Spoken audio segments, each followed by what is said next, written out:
Welcome to Split the Defense, where Jordan Webster, Ted Evans, and Craig Pearce talk about the NHL and all things hockey. Split the Defense Can be found wherever you listen to your favorite podcasts. It's also broadcasted on Amherst Island Radio, 101.3 FM, and online at CJAI.CA. What up? Welcome to Split the Defense Hockey Podcast. Jordan Webster, Craig Pearce, and producer Ted Evans. Welcoming listeners from the greater Kingston area as we broadcast from the Chumley's Kingston Tower of Power on Amherst Island Radio, 101.3 FM, CJAI, and CJAI.CA. Let's hit it off with the Leafs. Yeah, we'll get right into it. So the Leafs won both games this weekend, Friday against Calgary and Saturday against Vancouver. So after Friday night's win against Calgary, Flames defenseman Nikita Zadorov, Big Z, he literally asked for a trade out of town. And Chris Johnson reported that in a tweet. He said, with Zadorov looking to be traded out of Calgary, word is the pending UFA defenseman would welcome a move to Toronto. What are your guys' thoughts, Webby? I welcome it. I wonder what the price would be. I've seen some comparables. There's lots of third-round picks that have went out for comparable defensemen. Third round and something, or just a second. People were comparing his value to Luke Schenn in the trade that happened last year. And there is obviously comparables. Luke Schenn was a right hand. He was playing on the top pair, so you might pay more, but Zadorov might be better, and he's definitely younger. I don't know, is he better? It's hard to say, but I think that you could look somewhere in that kind of area for a trade, and if you're only giving up a second-round pick or a third-round pick and maybe a C prospect is what we'll call it, somebody almost unknown in the lower end of the prospect tier, I think that might be an all right price to pay. If you give up a first, you're definitely going to be upset about it, but if it stays in the fair price range, I'd take Nikita Zadorov. Yeah, I'd definitely take him. I think you might have to pay if we have to do some cap retention. But if it's just a straight trade, then actually Justin Bourne on JD Bunkus podcast said maybe Fraser Minton if a second player is coming from Calgary, which I don't know who that would be, but that's an interesting thought. But I would much prefer to give up a third round pick would be perfect, but I'm just not sure that's what Calgary would want, especially at this time when they're not forced to being traded at all. I think that they don't mind waiting until the trade deadline. It does. I know that Zadorov wants out, but Calgary wants the most for their player this year, right? So if that means they could wait until trade deadline to drive the price up, and it's more like a second or even a low first, they would probably wait it out. So you might have to pay a bit more than just the third at this point. But I would definitely welcome him on the team, though. I think Luke Schenn's a pretty good comparable. He's just a younger version, not quite as fight heavy, but a solid defenseman. He is massive out there too, just a huge body. So I would totally welcome him to this team. This is a guy that we've talked about previously too, where I think we both like this guy. Yeah, and I liked him when he was an Av. So, you've got good recommendations for me. I would say go for it, guys. Do it. I'm getting on the phone right now. Yeah, call these guys up. So I want to talk about Klingberg as well. He was scratched for the game against the Flames Friday due to injury, but was magically back Saturday against the Canucks and fared well. Jonas Siegel, a tweet from him, John Klingberg played 19 minutes in his return to the Leafs lineup. Goals, 1-0. Scoring chances, 7-2. High danger attempts, 5-0. Expected goals, 60%. So was this Klingberg's best game of the season? You think so, CP? Yeah, it's got to be. Just based on those numbers, it's hard not to see it. And he didn't have a crazy outstanding game, but I think that's what we've all been waiting and wanting from him is just be a little bit more responsible and don't try and make any crazy big plays. And so, yeah, I think it's got to be his best game. It's funny that on when he got the injured list, everyone was talking is this the last time we're going to see Klingberg? And then the next day he comes back and has the best game he's had. So, Yeah, so I'm not sure if he was actually really injured. I think maybe it was a mental health day. You know what I mean? Maybe like One of stubbed those- his toe or yeah. something, Yeah, Just maybe it needs was a a day. mental health day, and he just Yeah. needed to get his brain right. And he missed a game, and somebody else played for him, and he watched it, and just that different flow of things, watching the game rather than being in it, maybe it helped him. Clearly, he played better on Saturday night. Now, I wasn't able to go back and watch that game, so all I've got his recap information, which is all the highlights. I wish they had a low light package. Right? You Yeah. go on the internet and check out all the low lights. I want to see all of the terrible plays that were made on the weekend, but I can't do that, so I just watched the highlights. As we were at a comedy show for a friend of ours, Kingston famous Al Babcock was Yeah. running a promotion through AB3 Comedy at Spearhead, Kingston. The three of us were there attending a comedy event on Saturday night. So I did have the Leafs game on my phone, but I didn't get to watch the whole thing. So I don't really know much about how he played on Saturday night, but it would be nice if that was just Klingberg, that he just was able to play about 19 minutes a night. You know, it's not too much. I think 19's right in that sweet area. And he can just go out there and win his minutes against lesser competition. I don't know what it was that got him back in there to do it, but I hope that he can go in there and fill the role that he was brought here to do, because at 4.5 or 4.2, whatever the heck he makes, it's too much to move. There's no way you're ever going to get rid of that guy. He's here for the season, so we got to figure it out. Yeah, I wonder if Keefe just told him to watch William Lagesson, because I feel like that's a perfect guy for him to play because that guy, he jumps up in the play a bit, but not all the time, right? Like he's definitely more responsible. So a bird's eye view is always, sometimes players get too sucked into the day to day and practice and everything. To watch a game from above, I could see how that would be helpful. Of course. Seeing the whole ice. That's what it's all about. Before I move on, quick little shout out as well, as you mentioned, Al, and he's got a podcast too, Puck Your Mother podcast, beginning soon. So yeah, that was great to see him. Thanks for bringing that up, Webby. We got Lance Hornby reported Klingberg and Kampf absent from practice. Timmins a full participant. Legason and Benoit too. Fourth line is Reeves, McCann, and Gregor for now. Sheldon Keefe was asked about Kampf's. Kampf being here. So let's hear what he has to say with Kampf or not being here, I should say. Kampf is he's going to be fine. I just need some of the swelling to go down in his face from the clean hit to the head that he took. Swelling to the face. Yeah. So I think that's a fine. I think he might have crossed the line there. I'm not sure he was allowed to say that, but it's true. You go back and watch it. Kampf definitely got hit to the head. I mean, his head proves it today. It's swollen up. Couldn't go to practice. But that hit was kind of dirty. It was kind of nasty when I saw it.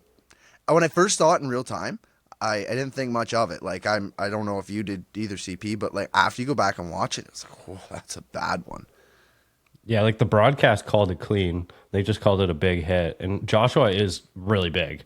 I mean, I think he's 6'3" or 4. So 6'3", yeah. I don't think the thing is the primary point of contact, I don't think was the head, which is the way they declare if it's a head hit or not. But definitely got some of it. You see his head kind of take a bit of a jerk right off, and that's how you know that there was some pretty sudden impact there. But I think that it could be both, where yes, he got hit at his head was hit, but not the main impact, and that's why it wasn't a penalty. If you watch it though, he definitely got hit there. Yeah. And obviously the main thing, another thing to take from that, Keefe said he'll be fine. Okay, so he'll be fine. That's good to hear. So for the Leafs, it looks like the message delivered after the Bruins game last week was loud and clear, as they really stuck up for each other in the Vancouver game. So Kampf took that headshot. Gio took offense to that immediately, dropping the mitts and challenging Joshua, who's listed as 6'3", 206 pounds. But seems even way bigger, really. 13 years younger than Gio and is 11th in the league for hits. So Gio noted post-game, he's a big boy. Yeah. Did you guys see that fight? I mean, that was kind of fun, right? Oh my God, there was a good fan view from the crowd on Twitter. So like somebody was posting through the glass a video, the stuff that you couldn't see the other side. You can just kind of see Gio's back when he's swinging. You see the other side. Oh, he connects so hard. He hits him so hard a few times. It was crazy. What a fight. Yeah. Oh, yeah. When I saw him go in there, like my first response was like, ooh, like, just like I'm worried about Gio's hands exploding. And then once he's just like feeding him too, I couldn't believe it. Like that's dad strength put to the That's old to the man test, strength, right? 100%. Yeah. Oh yeah. Definitely. Like that's like you might be bigger than me, but I'm way older. So come over here, done, son. Kid. Yeah. Yeah. Who's your daddy? Yeah. That one big connection, it seemed it was right after the ref asked, he said, "You guys done?" And Joshua said, "Oh, no. Let us keep going." And then it was right then. It was like almost like you should have called it off, maybe man. You should have. Yeah. But later on, it was Domi after Ian Cole clotheslined Nick Robertson. More of a snuggle match than anything. But nevertheless, Domi made Cole answer the bell. So was that one a little better or a little not better, a little worse, but still answering the bell? Not as much of a fight, eh? Snuggle match? Yeah, like, it was silly. Just it's just one of the most fights these days end up being like this, right? Where it's like, unless it's like the big heavyweights, two big of the bangers, league. yeah. And I guess that's why the Gio one was so impressive, right? Yes, because you go and you see guys actually chucking fists, and you're like, wow, that's gonna do some actual damage. And you see the other two, and they both had each other's arms pinned and couldn't really toss it. But it's not the fighting itself; it's the action of stepping into the fight. Agreed. That is the biggest thing that happened there. For the second time the game, it's not like, okay, somebody did it this game. That's our designated tough guy. We're good now. No, it happened again. Somebody else jumped in. And you really like to see that. And, I really like to see somebody that's not 40-year-old Mark Giordano, because it's always him. He's gotten in at like more fights than any other Leaf since he's been here. He's going and Supermaning into crowds in the beginning of the year. Like, it's always Giordano. So it's nice to see Max Domi actually like instigate a fight. And they each took instigator penalties on those. And you know what? Totally worth it in the end. Yeah. Unfortunately, one of them became a goal and one so it is one of those things, but it's an investment into the whole game, right? And so I felt like they played way more as a unit that game, and that's probably part of the reason is right off the hop everyone was sticking up for each other. And before it was Gio, it was Spezza, right? Like, so enough of the old men having to do the work. Like, way to step up, Domi. Yeah, show you kids how to play this game, what it was like back in 2007. You little punks. Yeah, that's great. So they are showing a little more, a little more crash and bang. Hilariously surprising stat right here. But the Toronto Maple Leafs have made the most hits by a team this season with 342 hits. So first off, how shocked are you at this stat? Webby, what do you think about that stat? I was shocked. I thought it was silly. I didn't think that there was any way that the Leafs would be leading the league in hits. No. I mean, Ryan Reeves, but like Ryan Reeves hasn't been able to catch anything. So like, I guess like you have a few more bangers than Bertuzzi and Domi. Matthews is throwing his body. Mitch Marner has been throwing a lot of hits. Whose picture is actually in the graphic of that stat you just read. I can't believe that he's throwing the body so much. I've got him in NHL Fantasy, and I'm getting hits from that guy. So, gotta love it. Like, I had no idea that he was out there throwing the body so much at like 185 pounds. Yeah. Well, I first noticed it on ice when I just had like there's a couple of shifts back to back. I was like, I feel like Marner is like really throwing the body. And then I go and look at like his stats from game logs, and it's like he's like had at least 2 hits in every game, and he had a 5-hit game. Like, that's more than like Luke Shen puts up some games. Like, I know they're not like massive hits or anything, but he does finishes his checks. Yeah, he does a better job than you would expect. Like, he's not as small as people make him out to be, because he's this puck moving, like really fast guy. Like, he's actually like a decent sized guy. So, but he is only 6 foot, like 185 pounds. If he's 185 pounds, that's good enough to throw at someone. Sure it is, but when these guys are 210 on average, that's where you get you're smaller. 25 pounds is 25 pounds. Yeah, like Maybe maybe add a little momentum in there, and you get a little yeah. a little extra Maybe burst. Joshua is not maybe a guy that you want to hit, but yeah, you could pick many, 5 other guys out there that you can. Oh yeah, Yeah. you're right, 100%. For sure. So with all of that, these stats and hitting, which factor into all of it, I guess. Plus the fights we talked about on Saturday. So was that game on Saturday? Was the overall play better? Did you find were the Leafs? Was it coming together, CP? Oh, very much so. They looked like they deserved to win, and the game probably could have been 8-2. It was one of those where Don't Demko. say. Did you have to say 8-2? Just why? It's just the numbers that are in my head right now. I don't know. But yeah, Sure. so, Okay. yeah. But Demko, he showed up. So even though his stats might not have shown it, but he definitely on ice it showed. So I think that all around they played an amazing game. I was super impressed. You too, Webby? Well, I watched the highlights, so it all looked great. Right. And the score at the end, that was very nice. So I really liked that. And I like to see, did Noah Gregor get 2 goals, or was it 2 goals from the fourth line, or how did that happen? What happened? I'm sorry, I didn't even add this to the lineup, but I missed that. If the fourth line was obviously ridiculous that night too. So I mean, everything's good, right? It's all good everywhere. I have no complaints. Like I say, they should really make a lowlights package for guys Right. like us who just want to go and gripe. Maybe that should be what we do. Yeah. Yeah. Like a that different Maybe a type lowlights package, yeah. of Steve Dangets is what you're missing on each game. Yeah, just from each game. So I can Yeah. go to- ah! Yeah.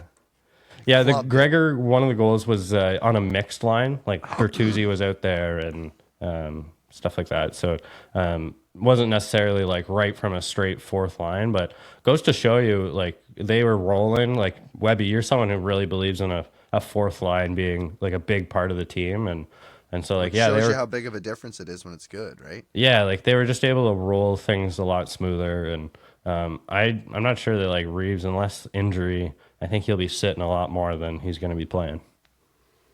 Yeah. I would have to agree unless he can prove that he can catch some things, as we said. That's what he's got to do.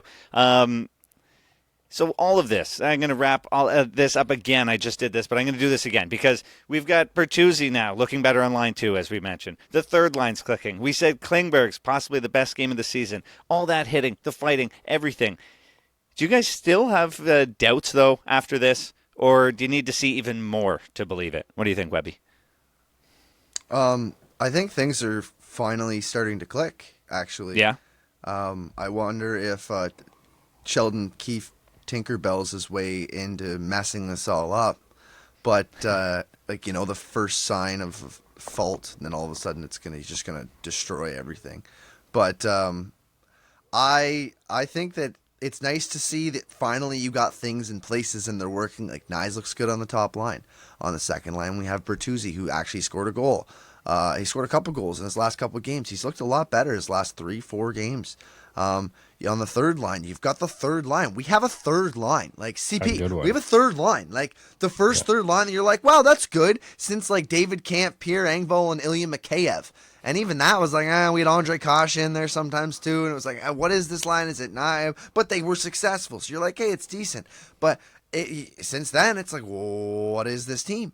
So we don't know. And even before that, you're kind of well, what is the third line? I remember there was a time where it was sheltering the kids and there was a Tyler Bozak third line. It feels like we have one of those third lines like the stupid Florida Panthers do, and that get to go on those long runs to the Cup finals because all of a sudden, those third line players like Max Domi and Calle Jarnkrok, who can score 20 in a season, they show up in the playoffs.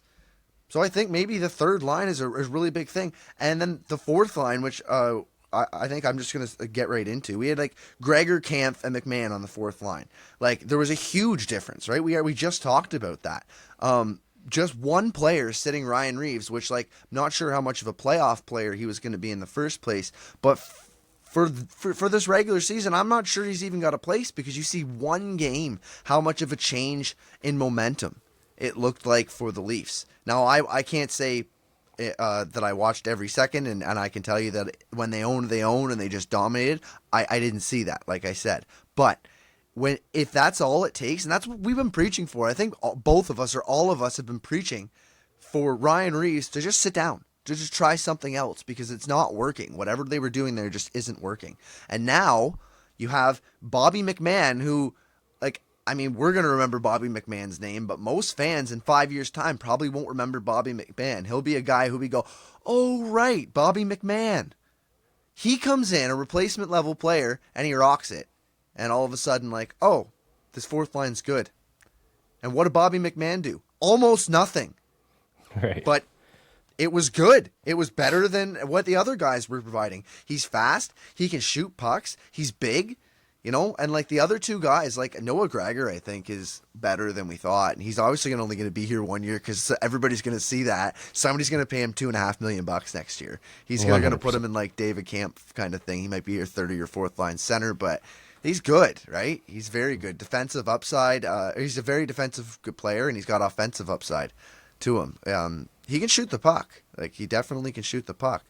So I think that fourth line, the third line, the Tyler Bertuzzi on the second, the first, to wrap it all up, I think things are starting to click. My doubts are obviously there because, like, I'm not ready to declare the cup and plan the parade.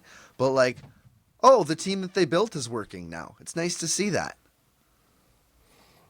Yeah, I think that these two games on the past weekend they were way more important than I think most people thought or really, considered. Because if they had, after the Calgary one, it was like, okay, like they pulled out a win, but in a shootout, and they blew a lead. And so it's just like, okay, it kind of feels like same thing again. So going into Saturday, I was like considering, so let's say this is like the best team in the league right now they're playing, the Vancouver Canucks. And I just asked, I was talking to my dad about it, and I was just like, I just want it to be close, like just a good effort. So then like there's a bit of a break before they go to Sweden. And then they'll, can at least go like, okay, we didn't win last game, but we played well. But they came out and won. And so, like, it was such a big game for them to, now they can sit on that win for the 5 days or so until they play in Sweden. And it's, I think if they hadn't done that, it would have been a pretty rough ride to Sweden. And all of the talk around the team there would have just been, are you guys going to pull it together? And they wouldn't really talk more about like a team that might be winning, right? And so, yeah, the things are certainly clicking, especially in the forward group. Defensively, I think that we saw a good game on Saturday, and so it's something to work on. Like, I think that it's definitely not a defense that we're going to be seeing from a month from now. So I think as long as they're just surviving for now, then that's good enough. And then once we get everyone back, and potentially maybe if we got Zadorov, that'd be amazing. And then you can really start to put together a team. Tanev. Yeah. Yeah, we take Tanev as well. Yeah. Yeah, just throw Why him. not? Yeah. No, yeah. And yeah, speaking of Sweden, that little break is great for many reasons, especially a great point going into it, not on a low note, but on a high note after these wins. And another piece of good news, we got an update on Connor Timmins. He was practicing, and unlike last time when he was non-contact, this is a tweet from David Alter, he's wearing a regular practice jersey. So Sheldon Keefe seemed to open up a bit of a door on Saturday that the defenseman might be able to return at some point soon. So, yeah, the Leafs heading to Sweden, as we said, with a little bit of a break before then. Maybe Timmins plays there. Then they play the Red Wings this Friday at 2 p.m., followed by the Wild at 8 on Sunday, and then return to North America to play in Chicago against the Blackhawks. That's 8 a.m. too, by the way. Oh, what the heck? 8 a.m. Our time, yes. Excited. Yeah. It makes sense. They're on the other side, To a right? Leafs game. Oh, that's good. But yeah, not back till playing on the 24th back here. 5 days of no Leafs hockey. No hockey night in Canada for the Leafs. So are you guys going to be okay with no Leafs hockey for 5 days? A little withdrawals, maybe? Yeah, I guess we better get to know some of the rest of the league. Cause, Well, we're going to be able to have some time to talk about them now. yeah, maybe we can actually ponder what's happened instead of just reacting so much. But I don't know.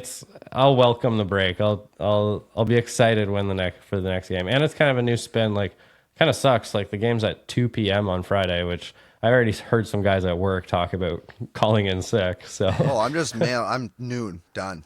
yeah, We're done. Yeah, at work noon. till noon. Yeah. we're like a strict work till 3 job site. So all the guys were like, Friday I might not be feeling great past noon, and once 1 o'clock hits, I might come down with something. And yeah, Foreman laughed it off, but we'll see.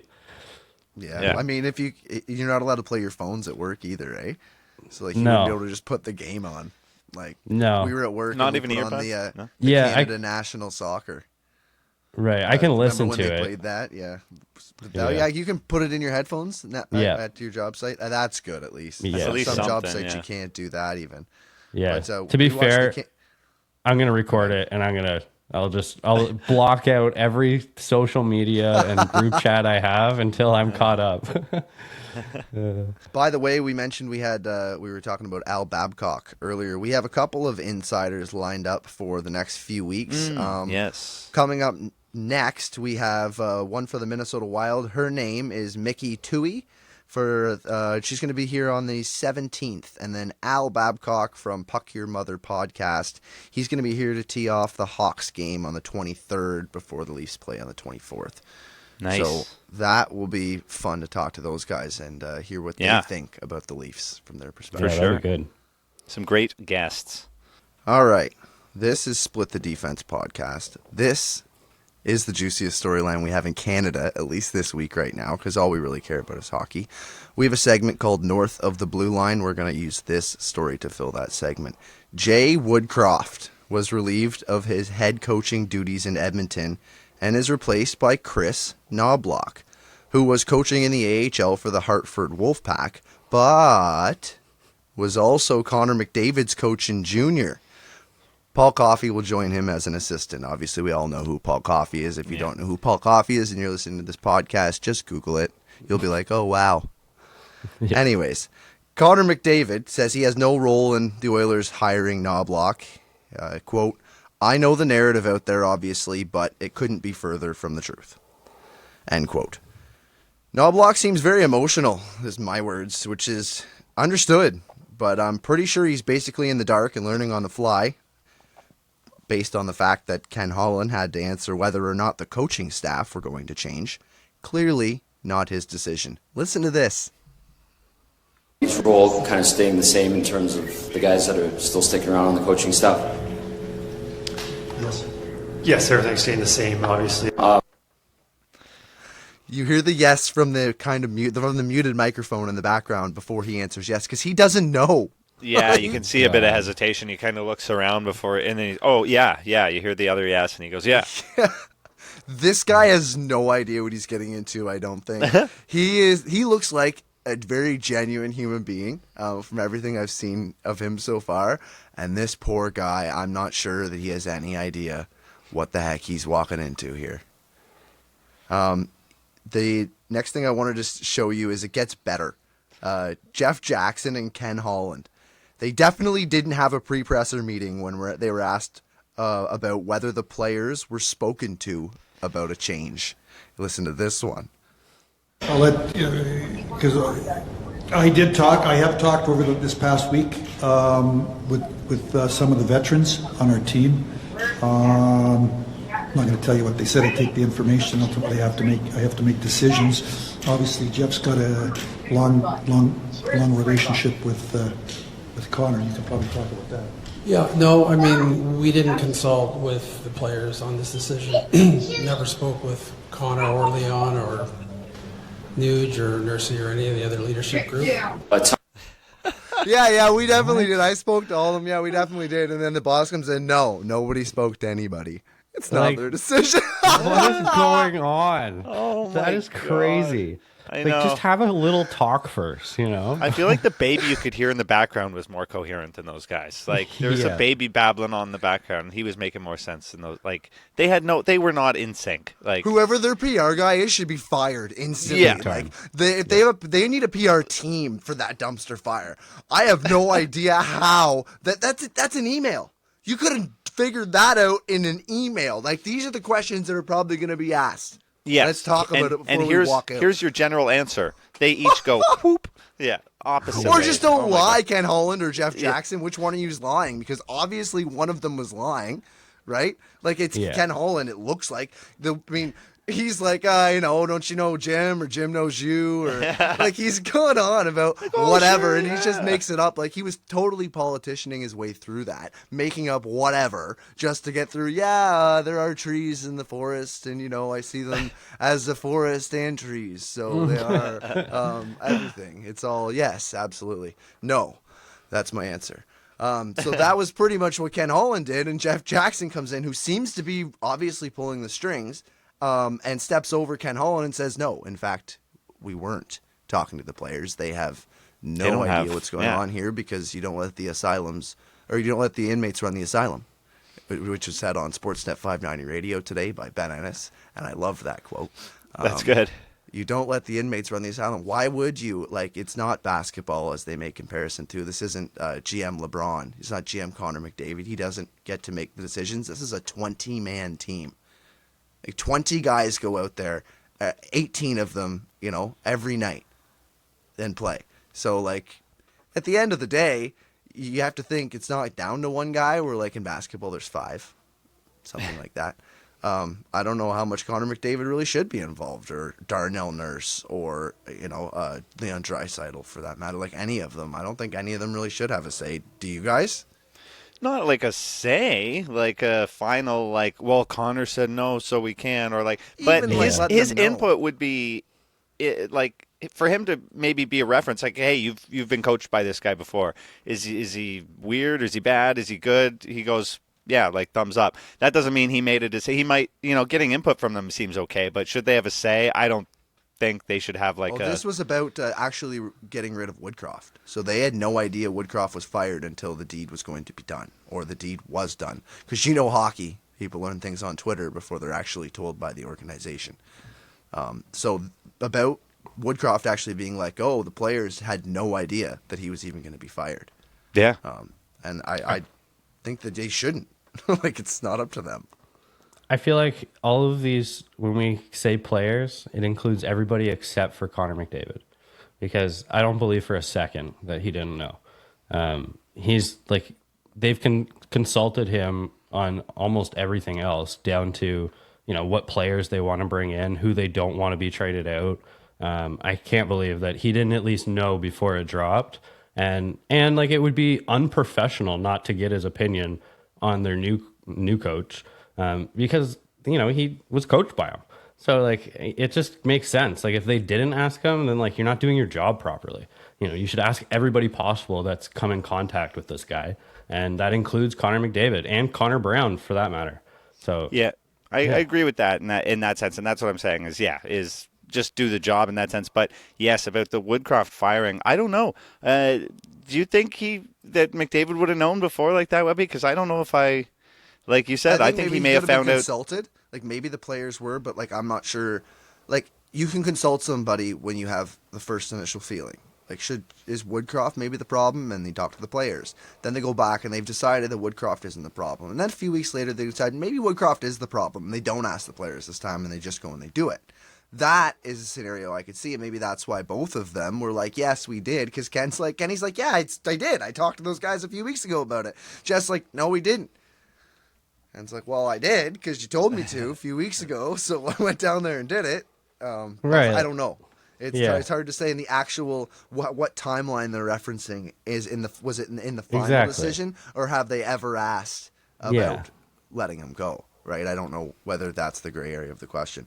But Kenny, he's got great quotes. He also says, we had the second best winning percentage over the last 120 games with Jay, but we're in win now mode. The time is now to try and win. What does that even mean? The second best winning percentage over the last 120 games, and you think that you can get better with the better coach? It's the coach. I am so lost on I don't know how much longer Kenny's going to be here. In the last 4 years, he's been through 3 coaches, and they've been through 4 since McDavid was there. So they had Jay Woodcroft, who just left, Dave Tippett before that, Kenny Hitchcock before that, and Todd McClellan before that. If we remember, way back when McDavid was first drafted, it was Todd McClellan. And now he's coming out here. He doesn't know what's happening. The president is just clearly taken over the decision-making. Like Ken Holland, when Ken Holland was hired in Edmonton, he was the guy, right? Like he had cups. And 2 cups or 3 cups, like I'm not even sure how many he had, like multiple though, and dynasties of teams down in Detroit. So like, you know that this guy was well respected, highly touted, and we wanted to see what Ken would do. And ever since he's gotten there, it's been nothing but a mockery. And now it looks like he's completely lost the throne since he's down there. Like, Jay Woodcroft coached less than 2 full seasons in Edmonton with 79, 41, and 13. So Eric Macramella pointed this out. He says, imagine what he could have done if he had a goalie. Do you think it's really the coach's fault? Do you really think I'm pretty sure it comes down to somewhere between the GM and not putting the proper team on the ice, because obviously there's a goalie situation. Obviously there's a defense situation. And where does that come from? That doesn't come from the coaching, 4 of them. It comes from the same GM, right? Right. But still, I think he's right in the sense, going back to his quote about the win now thing, is, yes, maybe they've had the best record over 120 games with Woodcroft, but they want to win now because they're not winning now. As in they had that record, it peaked, now it's a downward trend. So get Woodcroft out of there. And he's obviously not even coherent enough to say it like that, because that makes so much sense, Ted. Like, when you say it like that, I'm like, yeah, absolutely. Yeah, but Ken, he does not say it like that. No, what are you even saying? Like, that makes absolutely no sense. I know. We've had the second best winning percentage in the last basically 2 years, and we think that the reason is the coach needs to leave. Like, it sounds weird the way he says it. Yeah, it doesn't. Those things don't coincide. It doesn't make a full sentence that actually makes sense. I'm not sure I don't understand. I'm not sure I've ever heard a Ken Holland interview that actually went well, though. Like, he's not a guy that really like does this very well. He should probably stop. And actually, he might be forced to, because it looks to me like he's on his way out too. You only get so many coaches as a GM, right? And like, I think he's hit his max. I mean, this got to be the one. And I wouldn't be surprised if it's more like that above him thinks that we need to change the coach so we get that like 10-game buff that everyone gets when you get a new coach, right? Every team plays like... And then we'll just go back to 500, make the playoffs, and we got a chance. Yeah, but then maybe we don't need a coach. We got a Connor McDavid. But maybe Ken Holland is also within the next 10 days gone, you know? And this is like the decision, like he's making the decision, we need this boost right now, but also we need a new GM as well. Like that would be my thought, is like, I'm waiting for that to come down. Just like that press conference just looks to me like a GM that's on his way out, right? Like, that could be a good explanation. Yeah. I mean, yeah, he's got to have, there's that goalie situation. There's no answer for it. Like, even the defense could start playing better, maybe, and find what they had last year. But I don't think that goaltending situation is going to be able to dig its way out.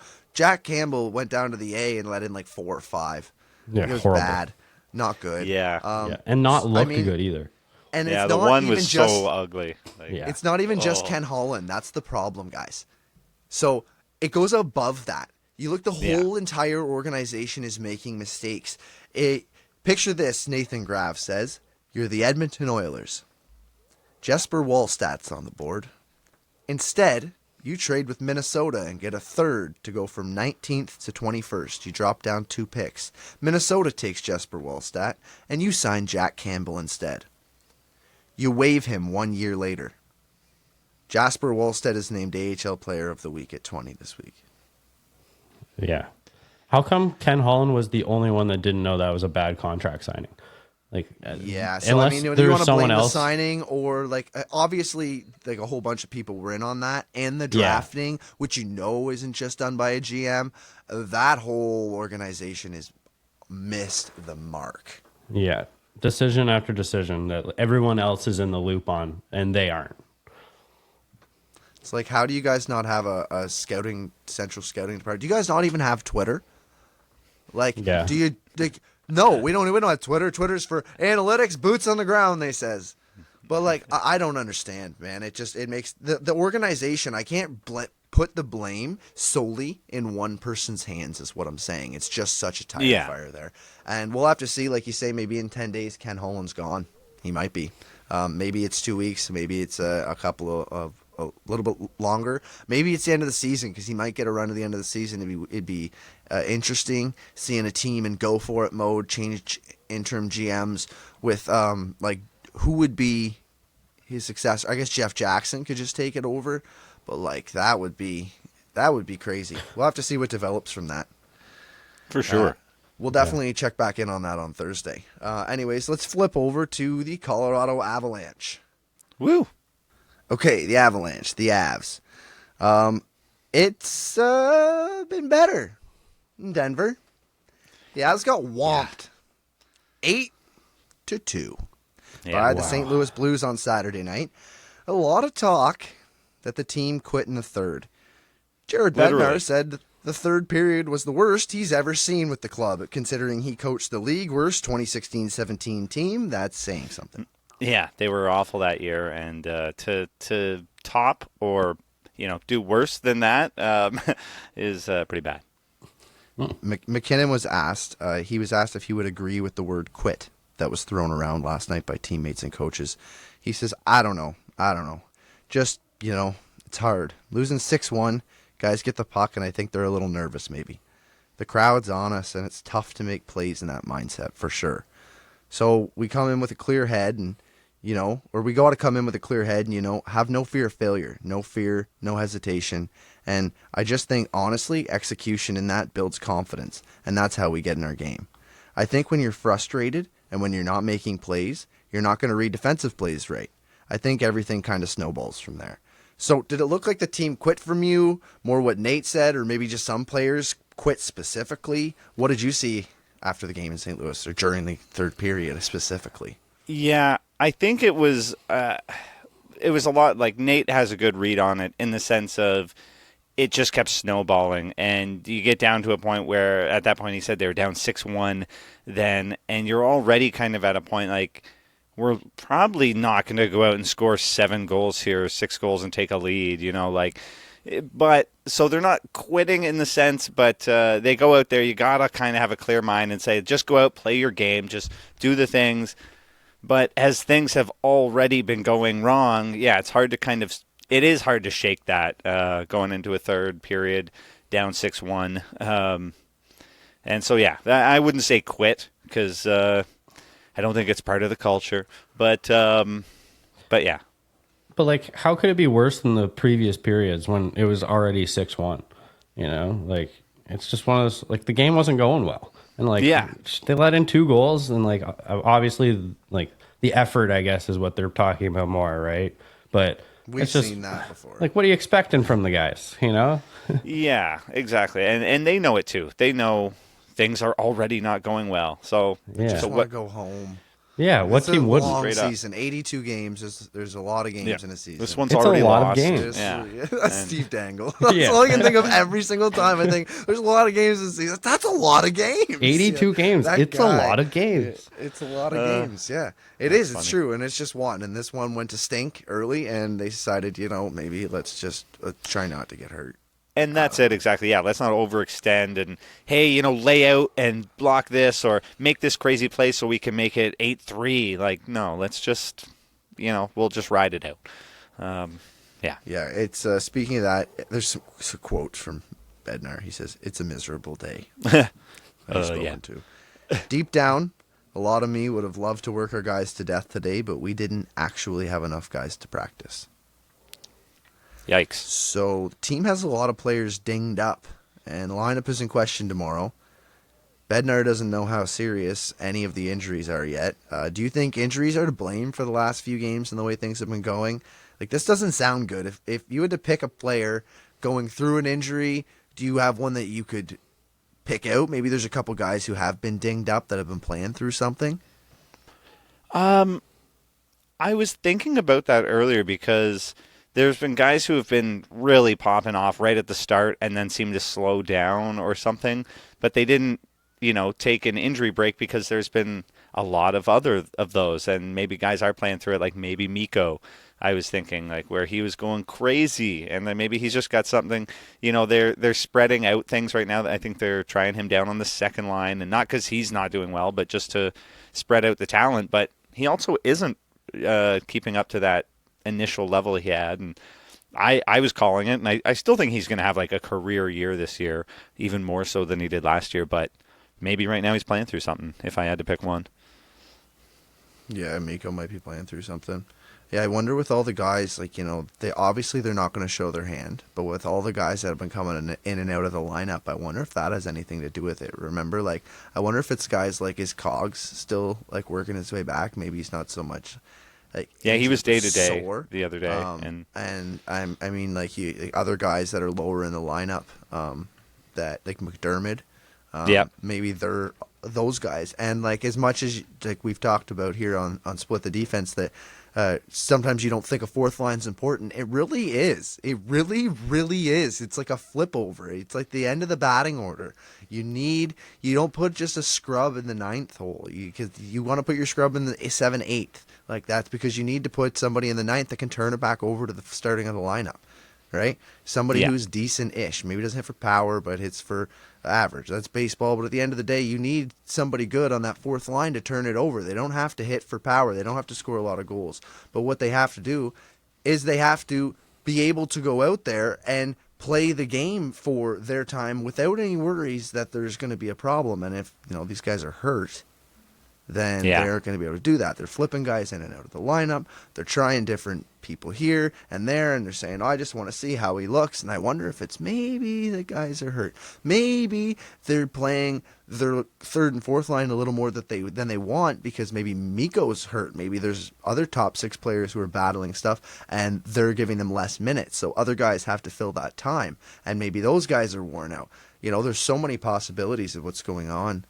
In Denver and Colorado right now. Like I wonder, as soon as he said that, I wondered like, oh, are there like 5 guys that are like hurt right now that are just like, we'll be fine. Yeah, like we kind of have to be right now because everyone else is out and they're already experiencing that trickle down. Like you said, like you miss a guy on the top line, that sucks. You miss a guy in the middle, it's like, oh, there's a piece that we could have put on the top line. You miss a guy at the bottom, it's like, you're missing everything that you could shift up into place and the places that you're missing. And even just like bumps and bruises, like if he's got like you got a bad enough like contusion and bruise on you, and like you're gripping the stick and but ow, damn it! As soon as I get to hear it, my elbow hurts, and then and they go and they look. And the MRI and whatever, it's nothing. You're good. It's fine. But every time I go to here, my elbow hurts. Like, how hard it is to play like that, right? And like you're not hurt enough to be out of the lineup necessarily, but it still hurts, and it does definitely affect your game, especially if you're an all-star player like Mikko Rantanen.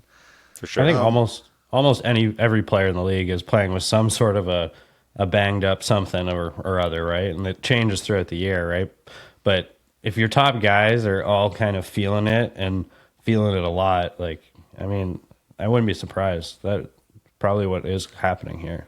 It makes a lot of sense. It seems to answer a lot of questions and theories and stuff. Yeah. Such a like offensive powerhouse as well. And to be shut out 3 times, like, they only got 2 goals there. It's like, there's something else going on.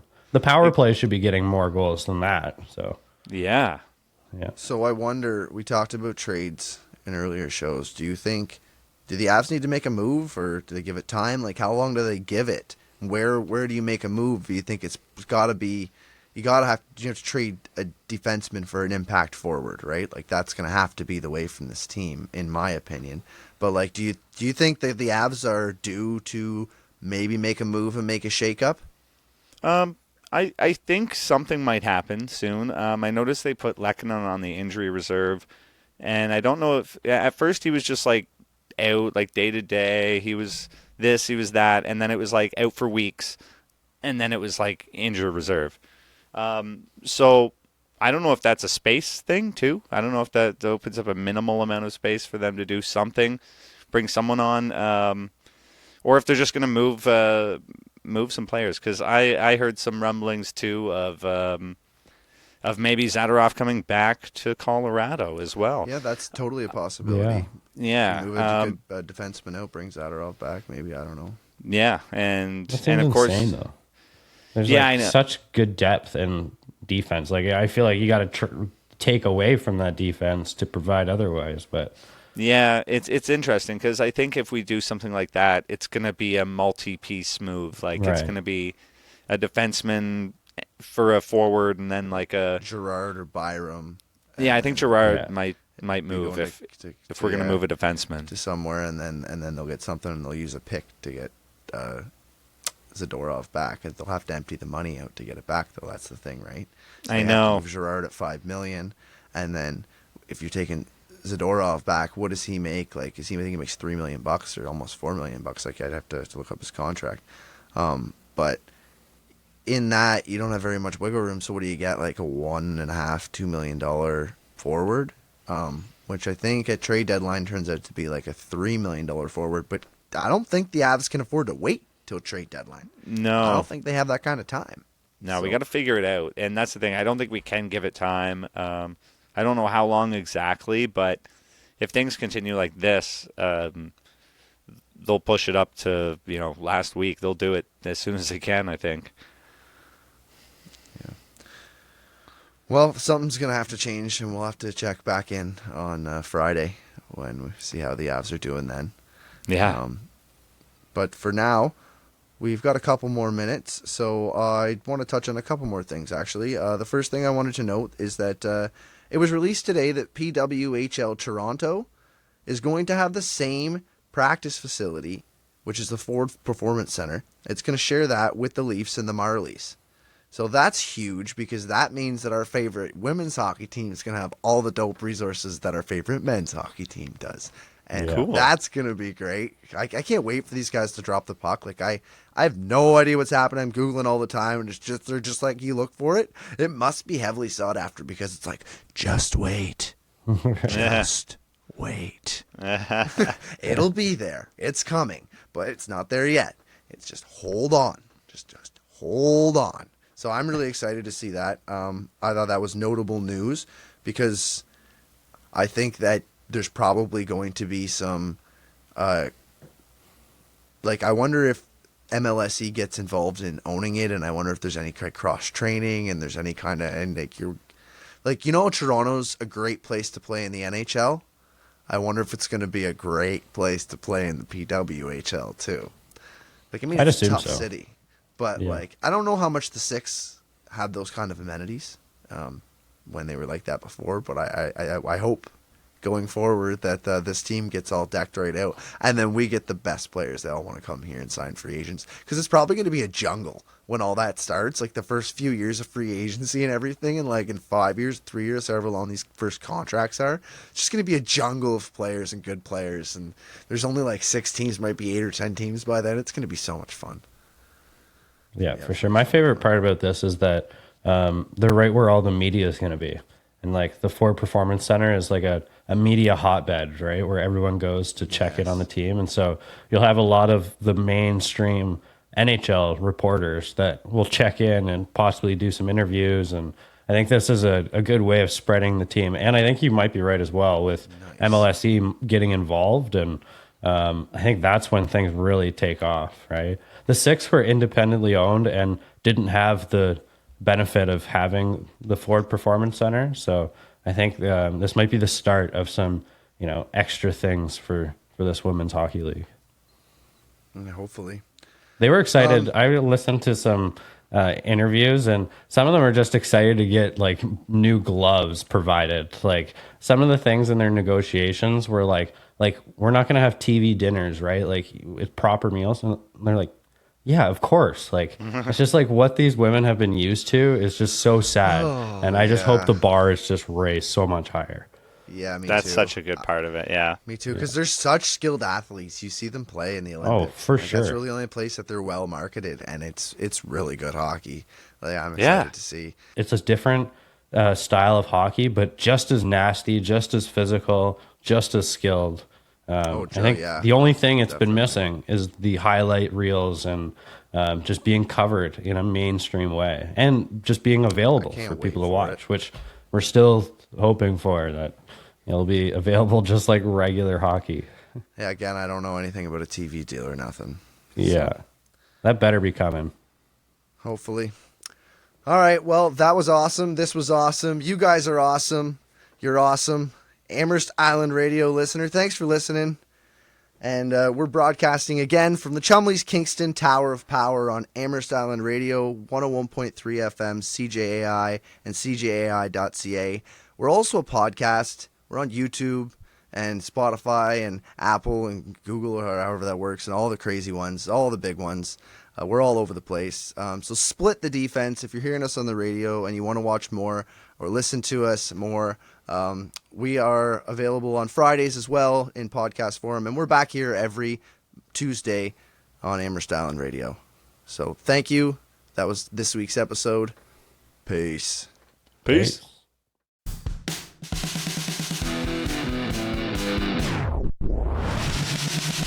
You've been listening to Split the Defense, where Jordan Webster, Ted Evans, and Craig Pearce talk about the NHL and all things hockey. Split the Defense Can be found wherever you listen to your favorite podcasts. It's also broadcasted on Amherst Island Radio, 101.3 FM, and online at CJAI.CA.